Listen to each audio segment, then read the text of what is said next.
Sana po matukoy yung tunay na mga proponents para po yung walang kasalanan ay hindi po nadadamay. Mahirap po na magbanggit sila ng pangalan dahil ito pong nagbabanggit ng pangalan ngayon ay galing lang sa amin kahapon at napatunayan ngayon ng bilyon-bilyon ang ginagasta at magdadamay siya.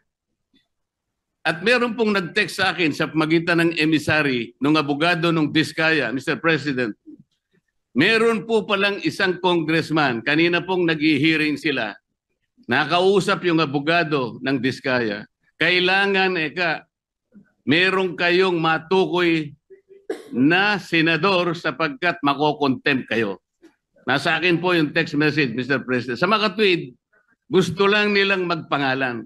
Hindi po mabuti yun. Kailangan po, sa tulong na rin po ni Senator Lacson, total naumpisan na yung mga contractors, naumpisan na itong mga kawani at opisyalis ng DPWH na talagang kandidato na po talaga sa impyerno, matukoy po talaga kung sino-sino po yung palaging kausap ni Yusek Cabral na sila po yung sindikato dito. Hindi ko po masyadong maintindihan. Pwede po bang pakikwento po ninyo, Mr. President, ano po ba yung pinanggalingan noon? Ang pinanggalingan po, nag-congratulate siya sa ating nakaupong Senate President. But this message was sent through the staff of our Senate President, Mr. President. Ang sinasabi daw, congratulations po, no? That was after July 1. After July proclamation or after oath-taking, Mr. President. After the oath-taking, if I distinctly remember.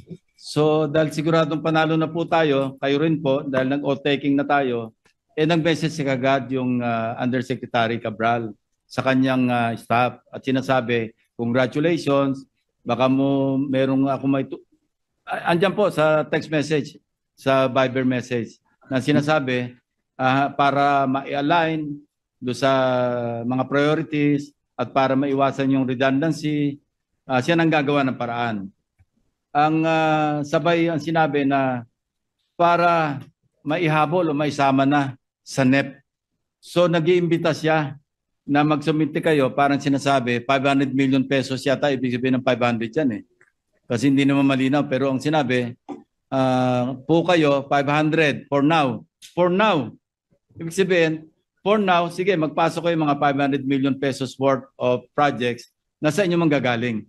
So ito po yung sinasabi natin na isang kamalian ng budgeting or budget process.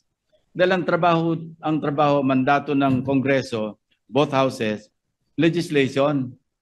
Yung pong NEP, nasa budget preparation phase na kung saan exclusive domain ng executive branch. Pero bakit po, dahil ganyan ang nangyayari, mismo sa DPWH na nanggagaling na magpasok na kayo rito.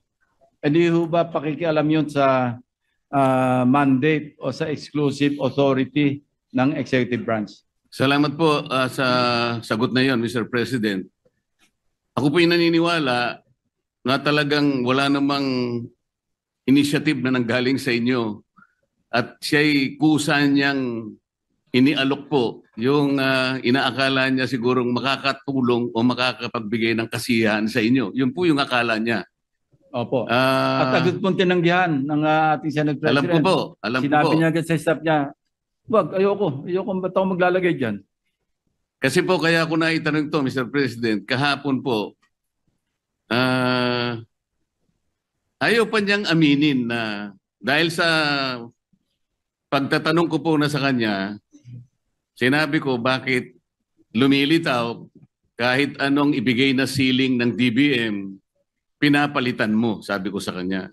Ayaw po niyang aminin yon, wala raw po siyang kinalaman kung ang pag-uusapan ay yung paglilista. Wala raw siyang kinalaman. Ngayon po malinaw na nagsisinungaling talaga siya sapagkat naipakita ko po kahapon, Mr. President, lalong-lalo na po sa flood control projects, yun pong mga insertions, aminin man niya't hindi, ngayon po inapatunayan na natin, ay talagang siya po talaga yung gumagawa dahil siya po yung Undersecretary ng Planning Services. At lalong-lalo na po doon sa tinatawag na FAPs. Ito po yung Foreign Assisted Projects. Yun po malinaw na malinaw. Ipinakita ko po, Mr. President, yung sulat ng DBM noong July 2023 na kung saan sinabi mismo sa kanya, please adhere strictly dun sa mga ceilings na binibigay namin sa inyo. Dahil napansin po ng DBM, magmula po ng 2022, 2023, pinapalitan po niya hanggang sa 2024.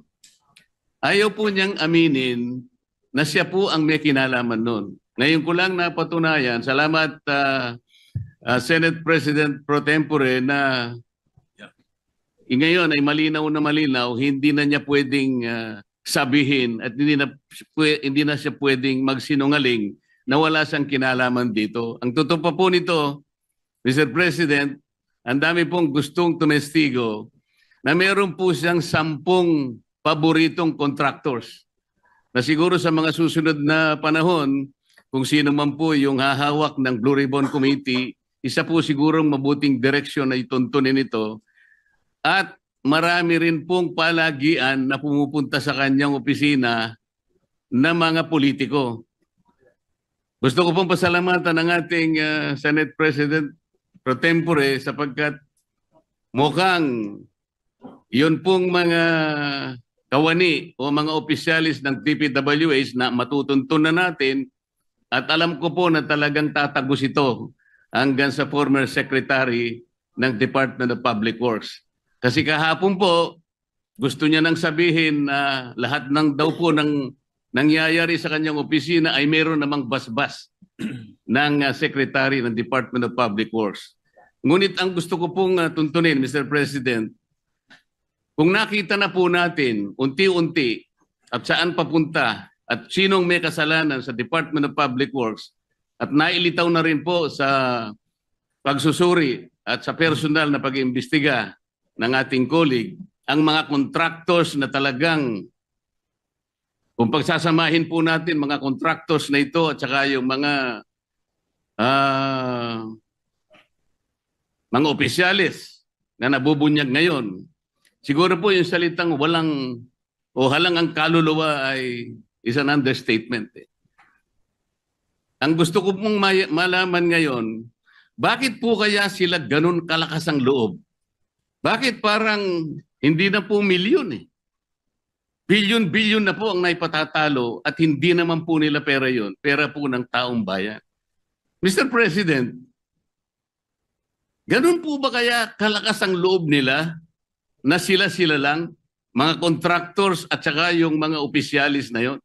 Wala po kayang mga politiko sa loob, sa likod nila? Sana po matukoy yung tunay na mga proponents para po yung walang kasalanan ay hindi po nadadamay. Mahirap po na magbanggit sila ng pangalan dahil ito pong nagbabanggit ng pangalan ngayon ay galing lang sa amin kahapon at napatunayan ngayon na bilyon-bilyon ang ginagasta at magdadamay siya.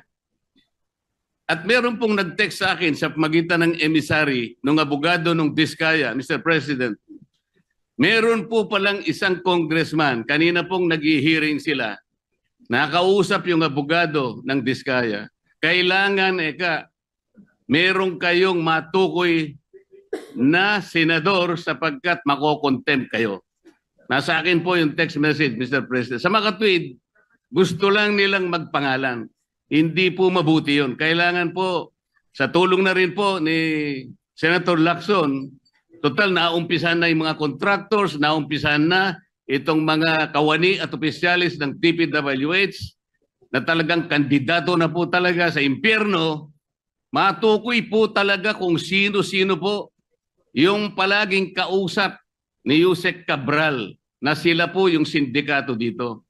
Para po yung walang kasalanan ay huwag pong madamay. Maraming salamat po, Mr. President. Salamat po, Your Honor.